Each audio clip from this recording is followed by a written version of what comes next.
Mega parent meeting రోజున మనం మన పాఠశాలలో అటెండ్ అయిన పార్టిసిపెంట్స్ అందరికీ మనం భోజనం అందించాం కదా. ఇప్పుడు ఆ భోజన వివరాలను అంటే ఎంతమందికి అయితే మన పార్టిసిపెంట్స్కి మనం భోజనం అందించామో ఆ వివరాలను ఐఎంఎస్ యాప్లో ఏ విధంగా ఎంటర్ చేయాలనేది ఈ వీడియోలో పూర్తిగా డీటెయిల్గా చూద్దాం.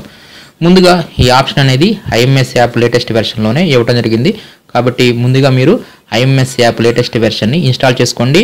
మీరు ఐఎంఎస్ యాప్ లేటెస్ట్ వెర్షన్ కొరకు మీరు గూగుల్లో అమరావతి టీచర్స్ అని చెప్పి సెర్చ్ చేస్తే అప్పుడు కనిపించిన amaravathiteacher.com సైట్ని ఓపెన్ చేయండి. ఈ సైట్ ఓపెన్ చేయగానే ఇక్కడ మీకు IMS app latest version link అని చెప్పి ఉంటుంది. దీని మీద క్లిక్ చేసేసి మీరు ఐఎంఎస్ యాప్ లేటెస్ట్ వెర్షన్ని ఈజీగా మీరు అప్డేట్ అనేది చేసుకోవచ్చు. ఇలా ఐఎంఎస్ యాప్ లేటెస్ట్ వెర్షన్కి అప్డేట్ చేసుకున్న తర్వాత నెక్స్ట్ మీరు డైరెక్ట్గా ఐఎంఎస్ యాప్ను ఓపెన్ చేయవద్దు, లీప్ యాప్ను ఓపెన్ చేయండి.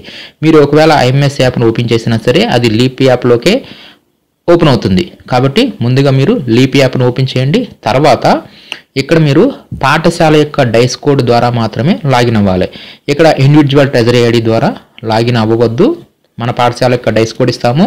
అదేవిధంగా లీప్ యాప్లో మన పాఠశాలకు సంబంధించి ఏ పాస్వర్డ్ అయితే ఇదివరకు ఉందో సేమ్ అదే పాస్వర్డ్ ఇక్కడ మనం ఇచ్చేసేసి లాగిన్ మీద క్లిక్ చేయాల్సి ఉంటుంది. కాబట్టి ఈ విధంగా మీరు లీప్ యాప్లోకి మన పాఠశాల యొక్క డైస్ కోడ్ ద్వారా లాగిన్ అవ్వాలి. లాగిన్ అయిపోయిన తర్వాత ఇక్కడ మనం ఐఎంఎస్ యాప్ను ఓపెన్ చేయడానికి ఇక్కడ క్విక్ యాక్సెస్ ఉంది కదా, ఎక్కడి నుంచి అయినా సరే మనం ఐఎంఎస్ యాప్ను ఓపెన్ చేయవచ్చు. లేదనుకోండి మీరు గవర్నమెంట్స్ మీద క్లిక్ చేసేసి దీంట్లో మిడ్ డే మీల్స్ మీద క్లిక్ చేసి ఇక్కడ మనకి ఐఎంఎస్ అనే ఆప్షన్ ఉంటుంది. ఎక్కడి నుంచి అయినా సరే మనం ఐఎంఎస్ యాప్ని ఓపెన్ చేయవచ్చు. లేదంటే స్టార్టింగ్లోనే క్విక్ యాక్సెస్లో ఐఎంఎస్ అని చెప్పి ఇక్కడ ఉంటుంది. ఎక్కడి నుంచి అయినా సరే మనం ఓపెన్ చేయవచ్చు. ఈ విధంగా ఐఎంఎస్ యాప్ని మనం లీప్ యాప్ ద్వారా ఈ విధంగానే మనం ఓపెన్ చేయాల్సి ఉంటుంది. డైరెక్ట్గా మీరు ఐఎంఎస్ యాప్ని ఓపెన్ చేసినా సరే మీకు ఓపెన్ అవ్వదు, అది లీప్ యాప్ మాత్రమే ఓపెన్ అవుతుంది అప్పుడు. కాబట్టి ఈ విధంగా ముందుగా మనం ఈ ఐఎంఎస్ యాప్లోకి వచ్చిన తర్వాత మనం ఇప్పుడు మెగా పీటీఎం రోజున అటెండ్ అయిన పార్టిసిపెంట్స్ యొక్క మిడ్ డే మీల్స్ సంబంధించి వివరాలను ఎంటర్ చేయడానికి పిఎం పోర్షన్ అని ఉంది కదా, దీన్ని ఓపెన్ చేయండి. దీని తర్వాత హెచ్ఎం సర్వీసెస్లోకి వెళ్ళండి. ఈ హెచ్ఎం సర్వీసెస్లోనే మీరు కొంచెం జరిపితే లాస్ట్ నుంచి 4th ఆప్షన్ అనమాట, మెగా పీటీఎం 2.0 అని చెప్పేసి లాస్ట్ నుంచి మీకు 4వ ఆప్షన్ ఉంటుంది.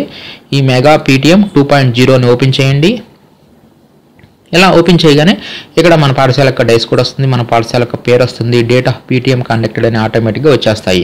నెక్స్ట్ ఇప్పుడు మనం ఏం చేయాలంటే number of participants attended for PTM, ఈ పేరెంట్ అంటే ఈ మెగా పేరెంట్ టీచర్ మీటింగ్ రోజున అటెండ్ అయిన పార్టిసిపెంట్స్ మొత్తం నెంబర్ని ఇక్కడ ముందు మనం ఇక్కడ ఎంటర్ చేస్తాం. ఎంతమంది అయితే ఆ రోజు వచ్చారో పార్టిసిపెంట్స్ ఆ నెంబర్ మొత్తాన్ని ఇక్కడ ఎంటర్ చేయండి. ఇక్కడ విద్యార్థుల నెంబర్ ఇవ్వకూడదు, ఓన్లీ పార్టిసిపెంట్స్ మాత్రమే ఇక్కడ నెంబర్ ఇస్తాము.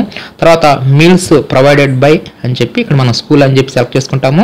Next number of participants meals availed, ఎంతమంది ఈ మీల్స్ ఉపయోగించుకున్నారు అంటే ఎంతమందికి మనం మిడ్ డే మీల్స్ని ఏర్పాటు చేసాము, వారు ఎంతమంది తిన్నారు అనేది ఇక్కడ మనం నెంబర్ ఇస్తాము. ఇలా ఇవ్వగానే ఆటోమేటిక్గా ఇక్కడ ఈ లాస్ట్ నుంచి సెకండ్ ఆప్షను లాస్ట్ ఆప్షను ఆటోమేటిక్గా నెంబర్ అనేది అవే తీసేసుకుంటాయి. అంటే number of plates utilised for participants అనేవి ఇక్కడ మనం ఎంటర్ చేయాల్సిన అవసరం లేదు. ఆటోమేటిక్గా number of participants meals availed అని చెప్పిస్తే చాలన్నమాట. ఇక్కడ ప్లేట్స్ యూటిలైజ్డ్ వచ్చేస్తుంది, వాటర్ గ్లాసెస్ యూటిలైజ్డ్, ఇవి రెండు ఆటోమేటిక్గా వచ్చేస్తాయి. ఫైనల్గా మనం చేయాల్సింది ఏంటంటే ఎంతమంది అయితే విద్యార్థులు కాకుండా బయట వారు భోజనం చేశారో మొత్తం టోటల్ పార్టిసిపెంట్స్ని ఇక్కడ ఇచ్చేసేసి ఫైనల్గా సబ్మిట్ మీద క్లిక్ చేస్తే ఇక్కడ డీటెయిల్స్ సబ్మిటెడ్ సక్సెస్ఫుల్లీ అని చెప్పేసి ఈ విధంగా చూపించడం జరుగుతుంది. ఇక్కడ గమనించాల్సింది ఏంటంటే ఇక్కడ మనం ఒకసారి డీటెయిల్స్ని ఎంటర్ చేసిన తర్వాత ఇంకా ఎలాంటి ఎడిట్ ఆప్షన్ అనేది ఉండదు. కాబట్టి మీరు స్టార్టింగ్లోనే ఈ వివరాలను ఇచ్చేటప్పుడు కరెక్ట్గా ఆ నెంబర్ను ఆ పార్టిసిపెంట్స్ నెంబర్ను కరెక్ట్గా ఇవ్వండి. మీరు ఒకసారి ఇచ్చి సబ్మిట్ చేస్తే మీకు ఇంకా ఆ వివరాలు అనేవి ఎడిట్ అవ్వవు.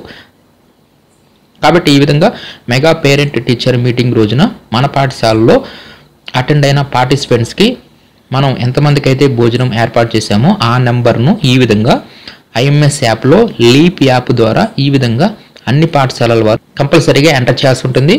ఇలా ఎంటర్ చేసిన వారికి మాత్రమే అడిషనల్ అమౌంట్ అనేది జమ చేయడం జరుగుతుంది.